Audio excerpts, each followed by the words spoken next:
You're listening to the uMentor Talk Show. I'm your host, Fatima Al Sayed. On this weekly talk show, we invite experts to take us through their journeys as professionals in their fields. If you have any questions for the panelists, you can always ask them in the comments section on our live stream, and we'll get to them throughout the show. You can also ask your questions before or after our show on our Inspire platform. Inspire is a question and answer platform for career advice in our Shia community. It's available on the Emoji app and on Android and iOS. On today's show, we want to welcome Kamilah Ebrahim. Kamilah is a master's student and data scientist who is pursuing a Master's of Information in Human-Centered Data Science at the University of Toronto. It'll all make more sense once she's on the show. She has a vast experience in her field, which is amazing, and she's found a way to really get both of her passions into what she's doing. So we welcome Kamilah. Assalamu alaikum. Assalamu alaikum. Thank you for having me. It's a pleasure. I'm really excited because truly you've really combined everything you love into one. Yeah, and I think that has been hard to kind of figure out how to do. But I think, as I was mentioning before, it's exciting, and there's a lot of different things to do in tech. So I'm excited to sort of share that.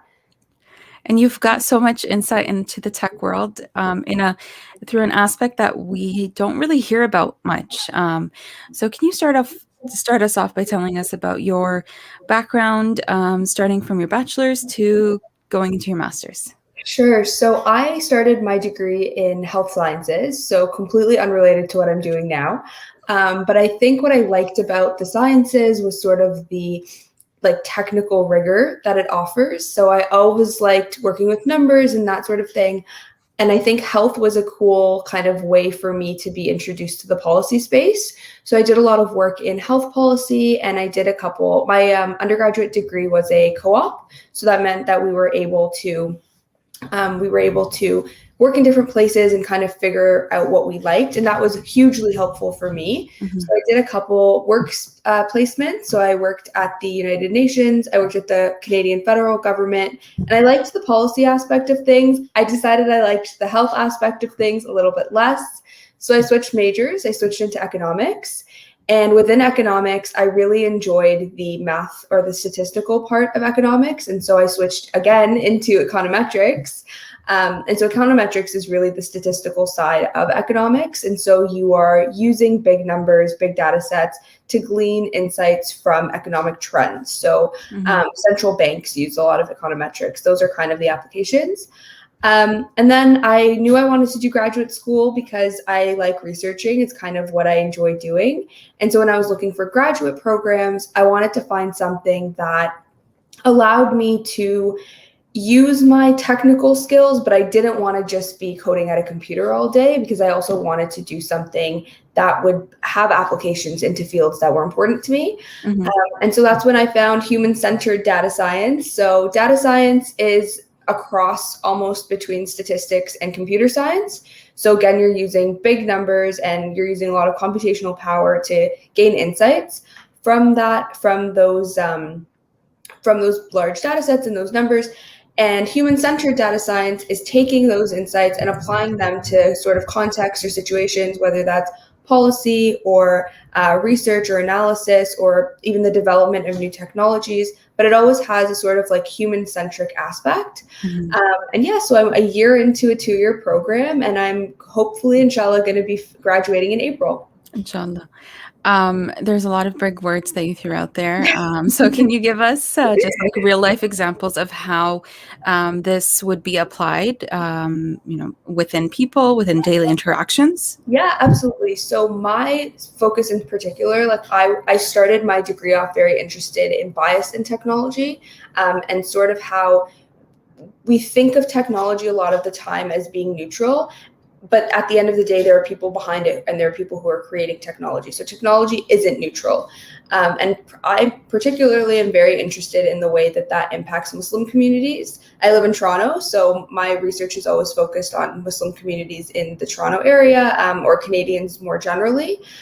So an example of that is in Canada, and I think in the States too, we have child welfare systems. Mm-hmm. So children who are maybe not in the best environments go through child welfare systems. They can be placed in foster homes, or they can be placed in government-run social service centers, that sort of thing.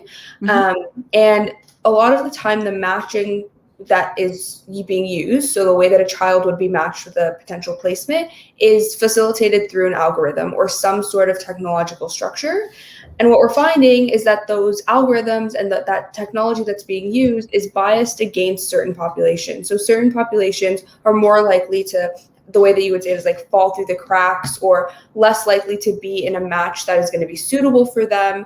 And Muslim children and especially Indigenous children in Canada happen to be in those populations that are going to be less likely to be taken care of within that system. So my job as a technologist, or somebody who's interested in these kinds of biases and the way that technologically enabled biases are perpetuated in society, is to take that algorithm and think about it and deconstruct it and be like, why is this having worse outcomes for my community, and how do we make it better? Mm-hmm. So it's a lot of policy and ethics that are related to tech, which is the main balance that you're going for. Yeah, exactly. And I think like a lot of the time you have a lot of tech experts and you have a lot of policy experts, but you don't always have a cross. And so I always tell, like, I tutor undergrad students, and I always tell them, like, even if you know you want to be a computer scientist, take an ethics course. Like, take like one ethics course, because it will help you be a better computer scientist. And likewise, even if you know you want to be a policy expert, it's always a good idea to be well-rounded and just even have like a basic understanding of how things work. It'll make you a better policy expert. Yeah, very true. Is there a straightforward path, or are there different routes to get into ethical tech and the policy space? I definitely think that there are multiple routes. Mm-hmm. So like I said, if you're a computer scientist, but you're interested in these kinds of things, maybe like take ethics courses on it as your electives, even though I know computer scientists don't get that many electives and that much flexibility, at least in Canada. But and same thing, like if you're a policy student and you're interested in sort of tech policy, I think we're seeing more programs that are catered towards this kind of interdisciplinary space. But a lot of the time, I think disciplines are very siloed. So breaking down those silos and going out of your comfort zone isn't always the most straightforward path, but I definitely think it's doable. Where does your passion for technology stem from? I don't know. I think working in economics, like, I've always really liked the sort of like logical rigor. Like, I like working with numbers. I like math. And then I think like even just the fact that like technology is so ubiquitous and it literally touches every single aspect of our lives, especially during COVID, right? Like everything we're doing is taking place online, whether that's school or work or talking to our friends, or like my family has like big Zoom calls. So like we are using technology to do everything. And it's really interesting to understand how, when technology mediates those interactions and those relationships, how they change and how that changes society. You mentioned that you really wanted that human part, right? Human aspect into what you're doing. So can you tell us more about your research, like the qualitative and quantitative parts of your research, and how that human interaction applies? Yeah, so I like consider myself to be, like you said, like a mixed methods researcher. So a lot of qualitative aspects and a lot of quantitative aspects.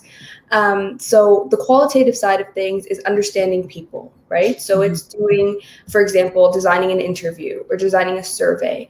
It's being mindful of, when you are speaking to certain populations, what should you be asking them? What should you maybe not be asking them? How do you respectfully interact with populations and respectfully conduct interviews? So that's the kind of qualitative side. And I think the qualitative side is important because these are things that numbers alone, so the quantitative side alone, won't be able to give you. So for example, if I have data on Muslims in Canada and I know what they like to do, or I know how frequently they do X, right? I can trend that and I can understand like, okay, like they're going here a lot of the time. They're maybe less engaged in these parts of whatever it is. Mhm. But until you actually have those one-on-one conversations to understand people's lived experiences, it's very difficult to get meaningful data. And it's hard to not bring a lot of your own biases in when you're doing quantitative data, because I know people say numbers don't lie, but numbers can lie sometimes. So you do have to be a little bit mindful of those things as a data scientist, and especially I think as a data scientist who's interested in more human aspects and human elements. You mentioned that you specifically are trying to get research on Indigenous and Muslim communities. And right now, Muslim and Indigenous communities are one of the most targeted, right, around the world. There's they're most affected, not most affected within our global sphere, but right now within the news, within the media, we're hearing a lot about different things that are happening. So how important is it to really build trust in research, especially when you are doing things within communities that have been harmed by the media in the past, or harmed by research, or Yeah, no, I think, and that's great that you brought that up, because building trust is actually a huge part of the research that I do. So I'll give you an example. The example that I kind of researched over the summer was contact tracing apps. And so we know that contact tracing apps are hugely important to stop the spread of COVID. We want people to use them, but in a society like Canada, where you can't force people to use contact tracing apps because that would violate our civil liberties, you have to have voluntary adoption. And you can't have voluntary adoption if people don't trust you. And so again, like the communities that have been historically targeted by public infrastructure, so Black Canadians, Indigenous Canadians, Muslim Canadians, are less likely to trust in those public infrastructures and are therefore less likely to download contact tracing apps because they don't trust the technology, right? So I think like it's very important to understand how the historical legacies and the way that like communities are treated manifests itself in technology adoption, policy adoption, like all of these different ways that you wouldn't necessarily think of. And I think technologists and policymakers now are understanding like building trust is hugely important. So in the States, for example, Black communities have been disproportionately targeted by the police for years, right? So they have historically less trust in policing infrastructures. And so, yeah, I think like understanding the history, understanding the lived experiences of people is hugely important, not only to building trust, but also understanding why the trust isn't there. Is it enough to just understand a community, or is it better to be a part of that community and have a snippet of that lived experience in order to conduct research in an ethical way? That's a really good question. And I think it's a little bit of a tension amongst researchers as to whether or not how involved or how much burden should we place on a historically marginalized community. Yeah. So for example, if we know that Indigenous communities in Canada have historically been mistreated and marginalized and ignored by policymakers, is it then ethical for us to go into those communities and expect them to participate in creating the solution? Or should it be on us as Canadians and as policymakers and folks who have not had that burden placed on them to create a solution? So in sort of tech terms, you would call that like participatory design. And so that's including the people who the technology is being used in as participants in the design. So participatory design. I definitely think that there are limits to participatory design, but I think that it can be useful. Another way that it's useful sort of outside of the like ethical tech world, but is in like creation of new technologies, right? So if I want to create a new technologies for seniors, I'm going to go and survey a bunch of seniors, and then they're going to tell me what they want, what they don't want. And so, yeah, it's very dependent on context, I think. And I think like the best way as a researcher to approach those problems, whether you're designing technology for a community that has been marginalized or not, is to just be very respectful, ensure that the people are like compensated adequately, like ensure that their boundaries are being respected. I think like, and if you're in a university environment, there are all sorts of like ethics boards that help you navigate those spaces and that journey. But yeah, I definitely think that it's an interesting way to do research. Yeah, definitely. One question that comes to mind is, have you been approached by anyone who wants to get into this field but was sort of hesitant? Someone who is a person of color, from the Muslim community, and what questions have they sort of posed, or what kinds of worries have they had? Yeah, I think so. Like I mentioned, I tutor and I mentor like younger students within my Mhm. university. So that hasn't been specific to any sort of like racialized or faith group. But I often get questions from my undergrad institution is very STEM focused. So Mhm. I often get questions from students who think of computer science or who think of data science or math or whatever it is as a sort of very industry headed field. So I'm going to work for Google or I'm going to work for Microsoft, and that's great and that's awesome. But Google and Microsoft also need and they also hire people who have a more interdisciplinary skill set. So I often tell them, like, if you're interested in something and you want to pursue it, don't feel like your options will be limited if you have a broader range of skill sets. I actually think that that's a plus. So I've actually been mentored by a lot of computational social scientists, and they're really the people who are at that intersection of computational methods and social sciences. Mhm. And I think personally, I think like the trends that I'm seeing is that the tech space is headed to a place where they're increasingly going to need those people, because they're going to need people who understand technology and understand what people need from technology in order to create better and more successful and more viable and more commercially available tech, right? Mhm. So my advice is always, like, if you're interested in something, you will find a way to make it useful and viable professionally. So I definitely think, like, especially at the beginning of your undergrad or your degree or whatever it is, just cast your net as widely as possible and just Mhm. talk to as many people as possible too. Yeah. What core, like, hard skills and soft skills do you need to be a successful researcher? I think so. If you want to, it depends on, like, obviously the space in which you want to Mhm. research. I think if you want to be in a tech space that is more computer science focused, you definitely need to have your core like computer science skills, quantitative skills.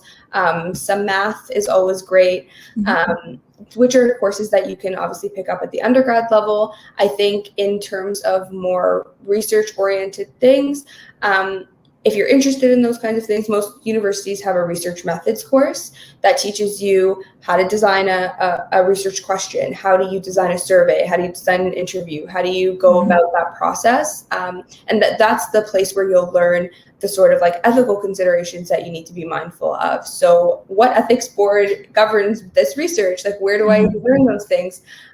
Yeah, and I think most universities or most institutions have places that you can learn those things.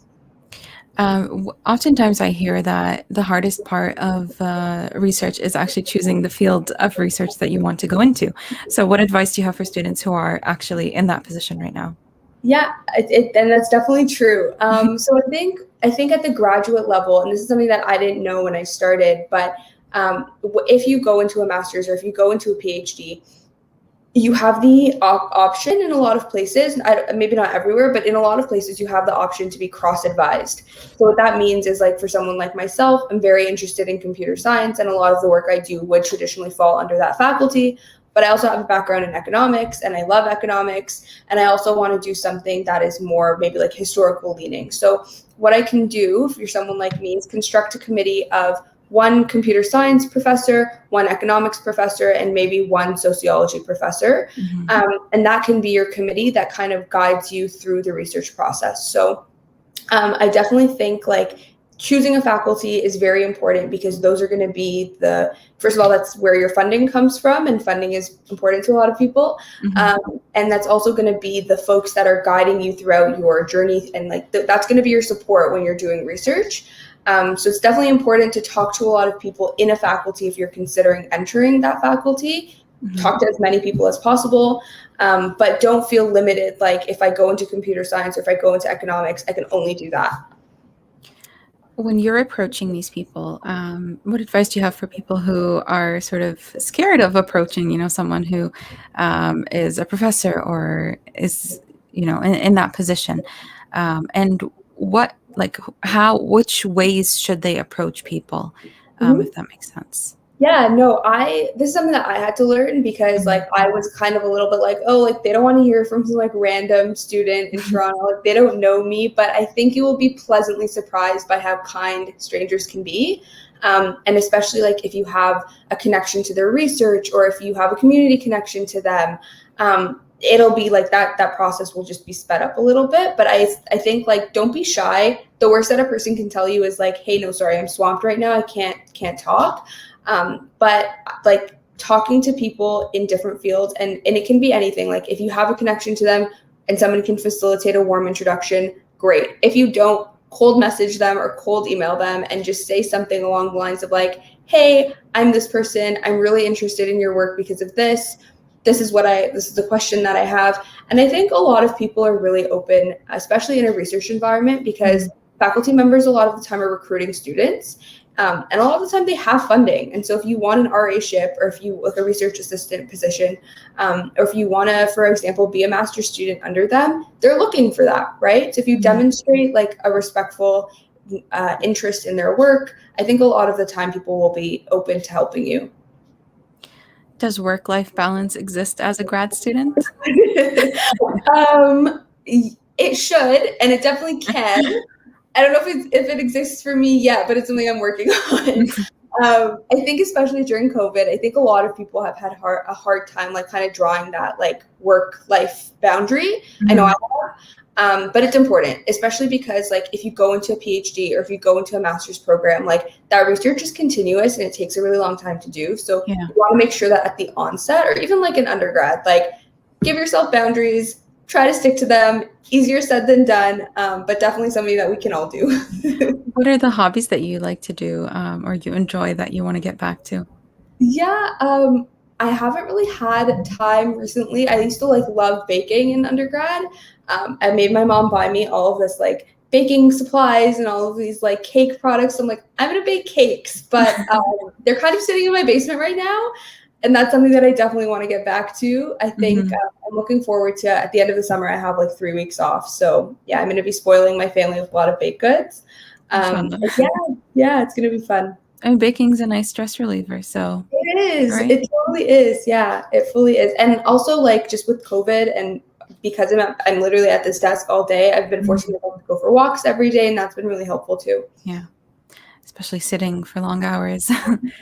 Can be so dangerous. Yeah. What is your goal professionally and personally? Like what kind of impact do you want to create?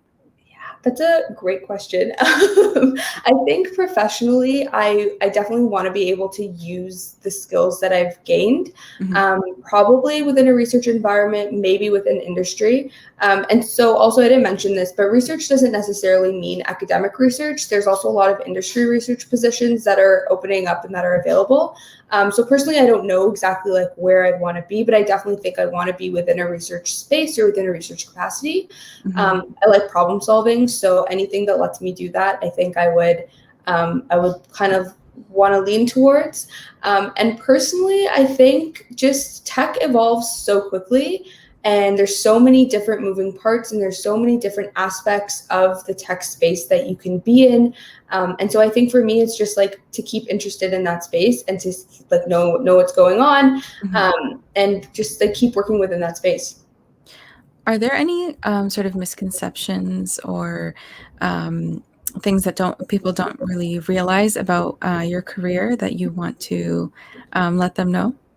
Yeah, I think a lot of people think that like the tech space is like very exclusive and you have to have had whatever X degree, and usually that's some sort of STEM degree to enter the field. And that is true of a lot of positions, but there are a lot of positions for people who are interested in other things. So if you're interested if you have an arts degree in some sort of like political science or sociologist, those are the people who a lot of the time end up managing the technology in big companies because again, like you need that societal, you need that policy lens. And so I think that's the biggest misconception is that it's kind of held, these positions are reserved for folks who have certain degrees, and that's not the case. Like you can find a place in tech regardless of your academic background, or if you didn't go to school, there's still a place for you. And how does a day in the life of your job look like? I think people often think that researchers are always just there on their computers the whole entire time, which is a big part of it, right?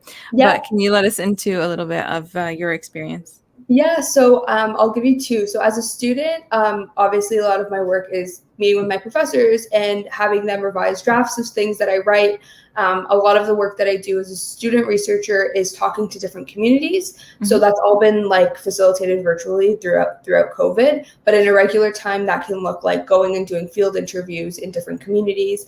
A lot of it can be talking to stakeholders. So I'm really interested in the experiences of this community. Maybe I need to go speak to that community leader, right? So that's, and then of course as a student you have like a million extracurriculars that you're always doing. But as a researcher, so right now I'm interning at a think tank, and as a researcher a lot of what I do is just reading and writing, and thinking about different policy ideas or different technological advances or trends. And as a research institute, we produce sort of projects and research, like I would say like a project or like papers and that kind of thing, which are then peer reviewed by other folks in the field and that kind of thing. So you're right, it is a lot of computer work, especially during COVID. But hopefully in regular times, there's a lot of in-person things that you do as well. Do you have to be a really good writer?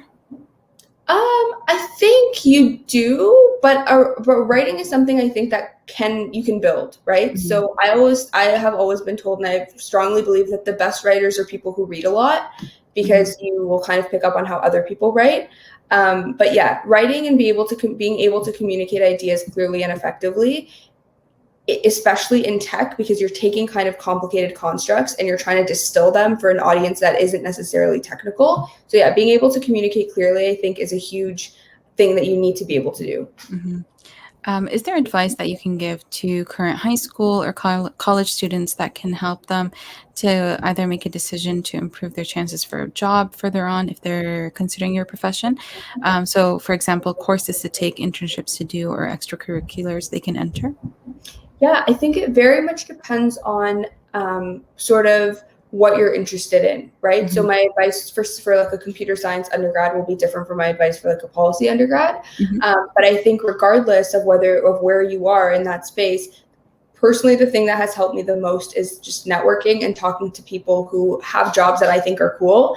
And then I'll be like, well, how'd you do that? And then they tell you, and then they can kind of like put you on to things that you didn't even know existed. And so, yeah, I think like that's my biggest advice, is just don't be shy and ask people if you're interested in their work to help you and to talk about their work. In terms of like courses to take or internships to take, kind of the same thing, like really just follow what you're interested in, I think is what has helped me the most. And in terms of like organizations to intern for, don't do unpaid internships. Don't make the mistake that I made. Number one advice. Yeah, don't do unpaid internships. It's a scam. Yeah, I think like, again, just go to an organization whose values align with your values. Go to an organization that is going to value your work and pay you, especially as an undergrad. UN internships are not paid. Don't recommend, but unless you're super interested in that work. But yeah, definitely that would be my advice. And we've almost come to the end of our show, unfortunately. But what is your final piece of advice for our listeners today? I think just cast your net as widely as possible and be as like well-rounded in your studies as you can. I know not all students have the opportunity to do that, but if you do have the chance to take electives or to do work placements outside of your faculty in your program, absolutely do that. Thank you so much, Kamilah, for all of your advice today. Is there anything else you want to share before we come to an end? No, but thank you so much for having me. It's been a lot of fun. It was our pleasure. You were just listening to the uMentor Talk Show. If you missed this or future shows, you can always hear the replay on the uMentor website under prior talk shows, and you can also listen to the show on SoundCloud, iTunes, and Spotify. Make sure to tune in next week at 3 p.m. for another show. Umoja Outreach Foundation, uniting and empowering the Shia community.